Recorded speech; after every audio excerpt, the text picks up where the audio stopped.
The Deepest Cut. Overview. At the most recent summit, Abel of Zenith Ascendant informed the Urizen Assembly of the intention of Herminius of the House of the Wanderer to use True Liao to consecrate the tomb of Suleiman, daughter of Taziel, to wisdom. Herminius also raised a statement urging Urizen citizens to attend such a ceremony and indicating where the tomb was found. Both statements passed with a greater majority. Recent developments have seen Suleiman's legacy reconciled with the nation, but she remains deeply controversial. She was a crucial figure in Urizen's pre-imperial history, achieving notoriety for her direct confrontation of highborn missionaries who tried to spread the way in Urizen. She denounced and executed any whose beliefs she considered insufficiently grounded in reason and logic, and she became an inspiration to many. In the decades following her death, the Sword Scholars grudgingly adopted the virtues, but they remained fiercely opposed to the way. The Imperial Synod has repeatedly refused to recognise Suleiman as an exemplar or paragon, so there is no single cardinal virtue with which she is associated. Many of the Sword Scholars associate her with wisdom, and that is the virtue that Abel has announced. But a number of her current disciples cling to other beliefs. Arguments can be made for ambition, courage, pride, or vigilance, perhaps.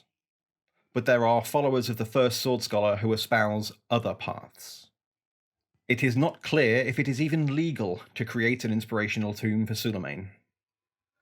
Traditionally, such honour has always been reserved for exemplars and paragons. In practical terms, imperial laws on blasphemy forbid promoting false virtues and the teachings of false exemplars or false paragons. But the Imperial Synod have previously said that she cannot be considered a false paragon. Provided they continue to hold that line, then the Imperial magistrates won't have a case to prosecute. Who has the right?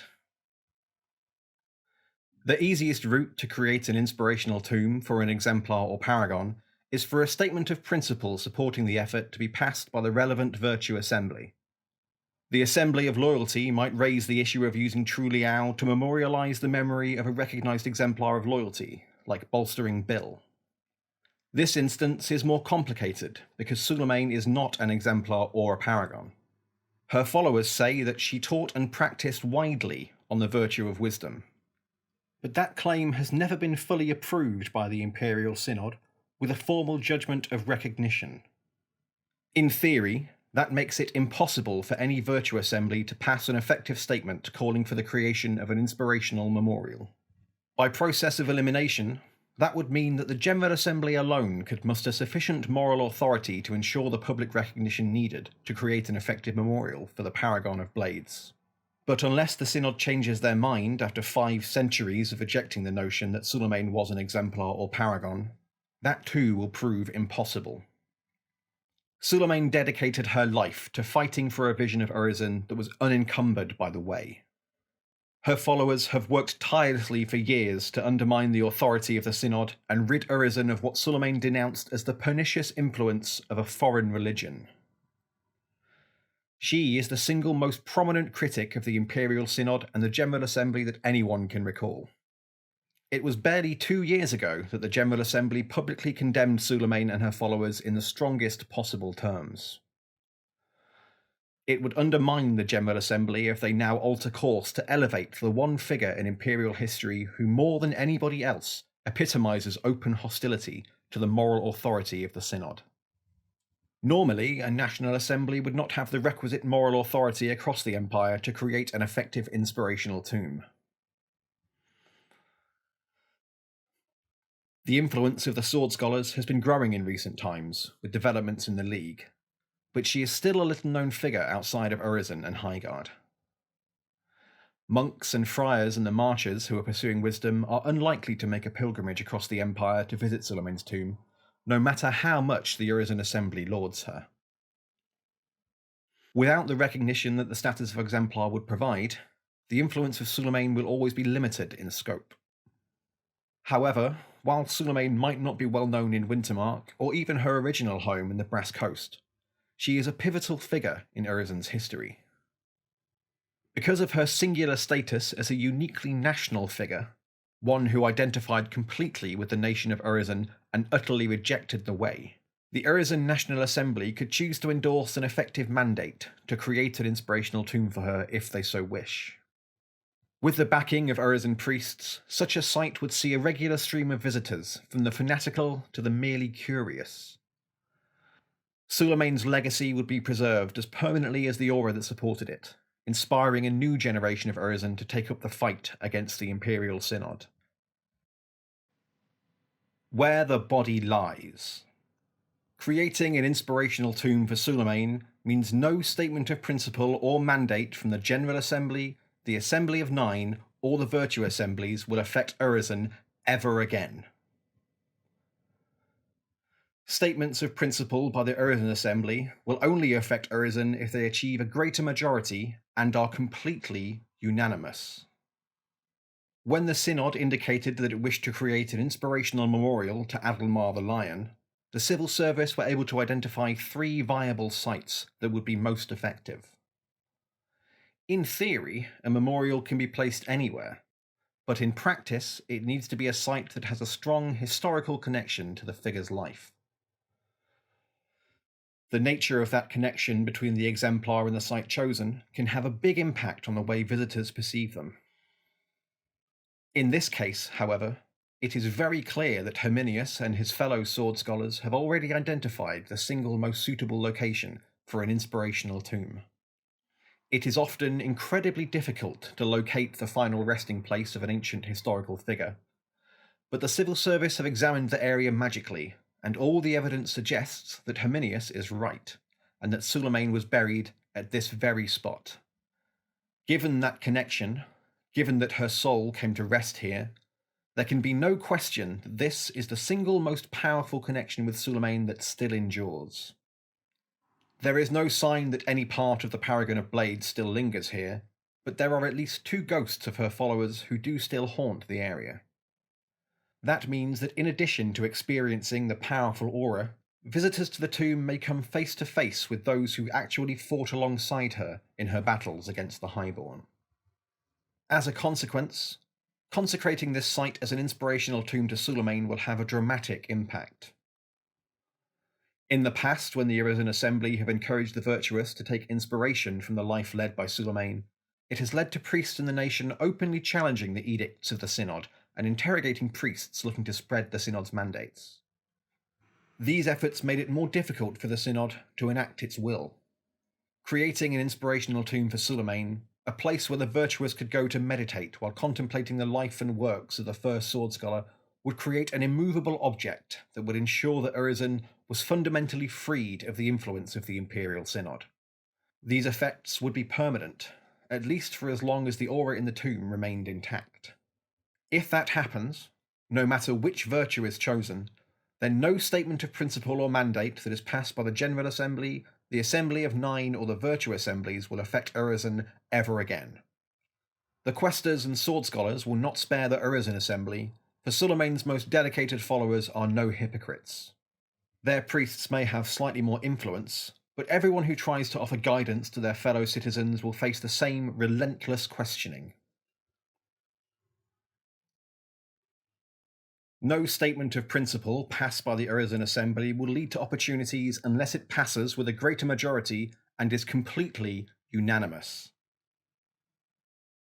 Even a single priest voting against a statement will be enough to doom it, a clear sign that the statement has flaws and needs further questioning. This leaves only the matter of the virtue to be chosen for the consecration. The original statement made clear that the aura should be dedicated to wisdom, so that is the first choice the civil service have considered. It is not the only option, however. Dagger of the Mind.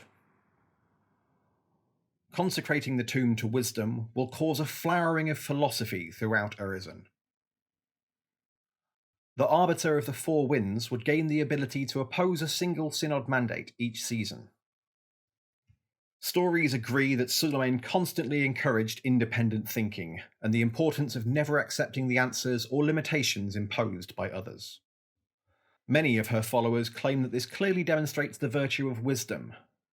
One of the 5 tenets encourages the virtuous to despise folly and chastise those who spread it. Suleiman did much more than simply chastise the foolish. She dedicated her life to hunting down highborn missionaries, exposing the weaknesses in their arguments, and then murdering them in cold blood whenever they came up short. Synod Mandate, Urizen National Assembly. Thought and action. Separate, they are meaningless folly. We send named priest with 1 dose of true liao to consecrate the tomb of Suleiman, daughter of Taziel, to the virtue of wisdom, and to remind every citizen that any task can be performed perfectly.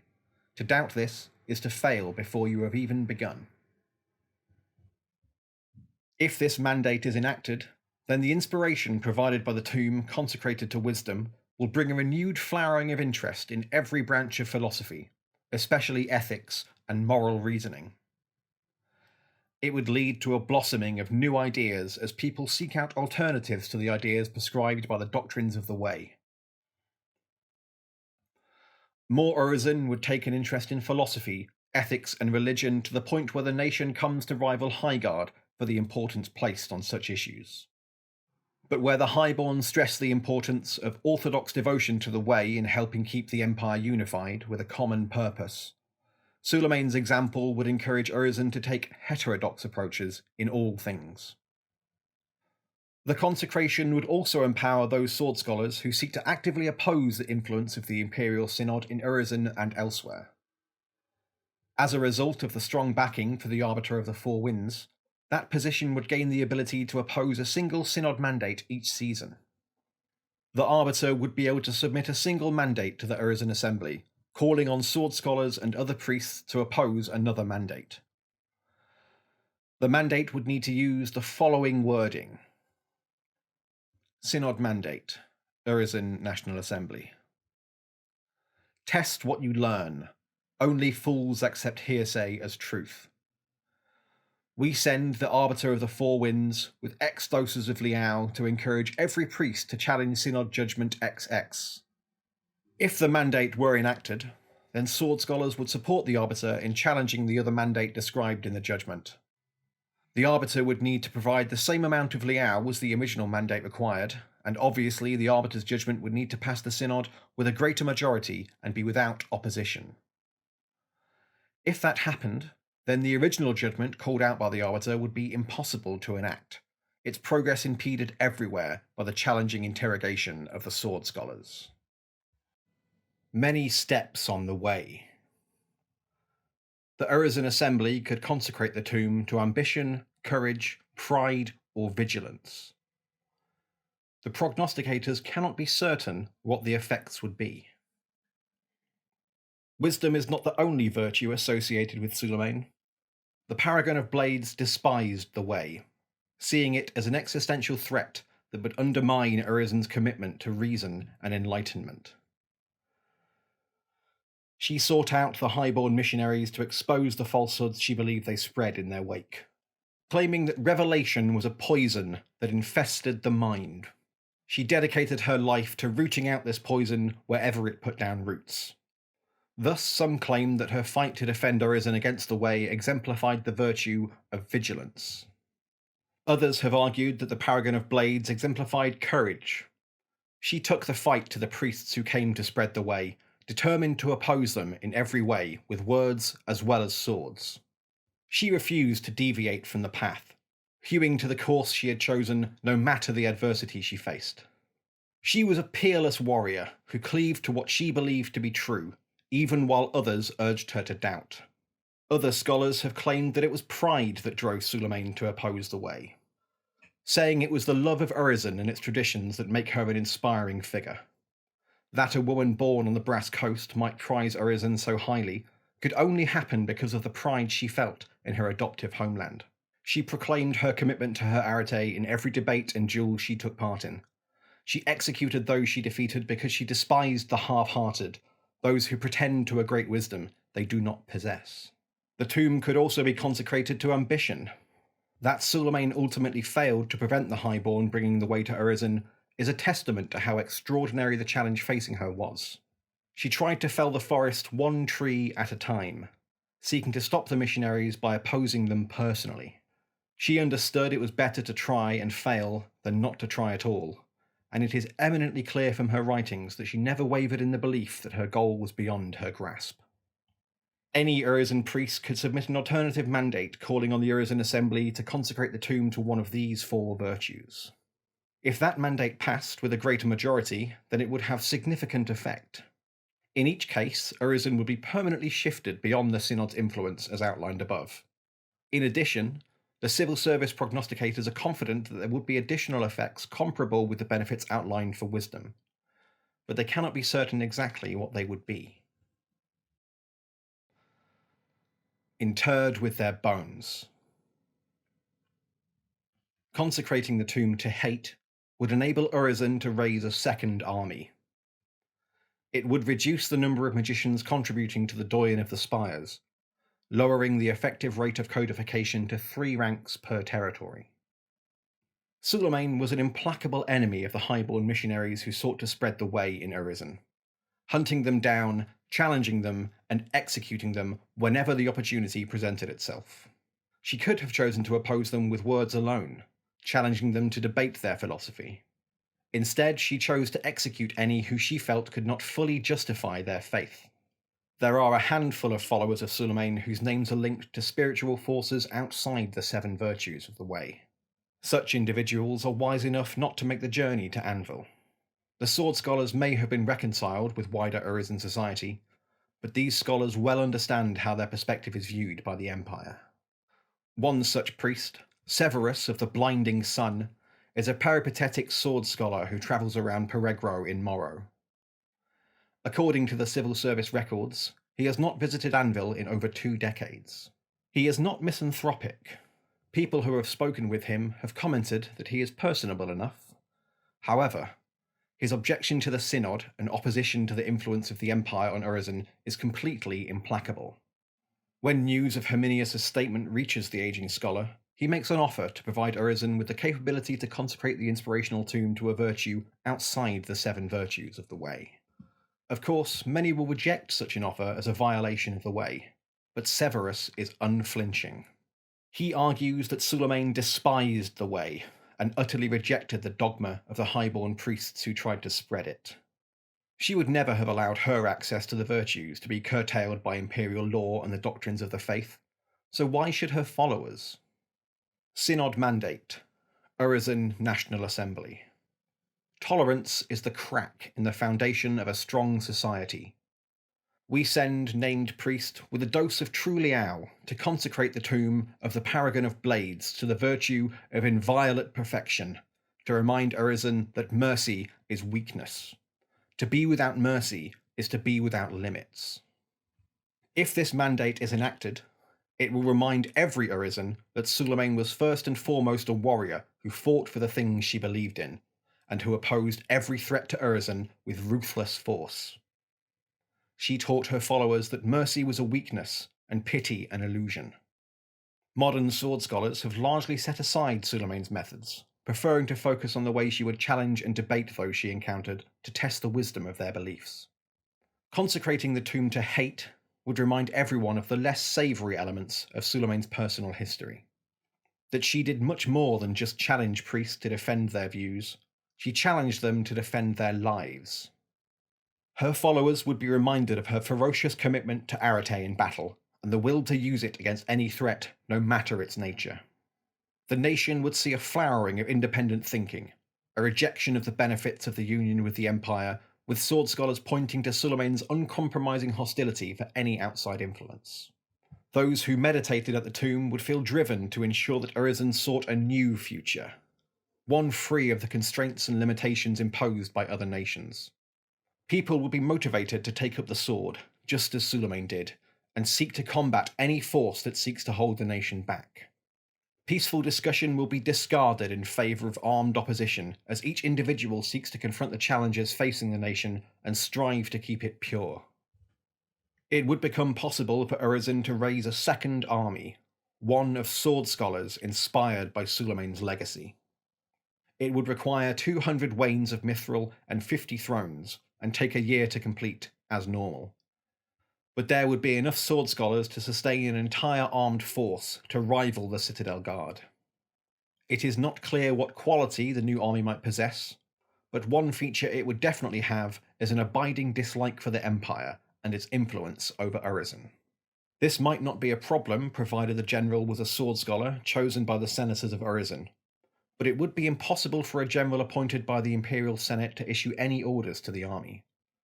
The independent-minded sword scholars would follow Suleiman's example and refuse to follow the directions of anyone who had been chosen by people from outside Urizen. Such benefits would not come without a cost, however. Urizen is able to maintain the extraordinary benefits of the Doyen of the Spires due to the presence of so many magicians in the nation. It is their commitment to the study of magic in all its forms that enables the college to function to full effect. The only way Urizen could form a second army is if thousands of the nation's most promising students chose to take up the sword and dedicate themselves to battle rather than the contemplative study of magic. If that happens, this would mean less magicians supporting the Doyen in their research. Going forward, each territory in Urizen would contribute 3 ranks to the Doyen of the Spires, rather than 5. Severus does not propose to carry out the consecration himself. He believes that honour should go to one chosen by Herminius and the other sword scholars who have done so much to restore Suleiman's legacy. Instead, he offers to meet with the named priest to dedicate them to his virtue, to allow them to conduct the ceremony.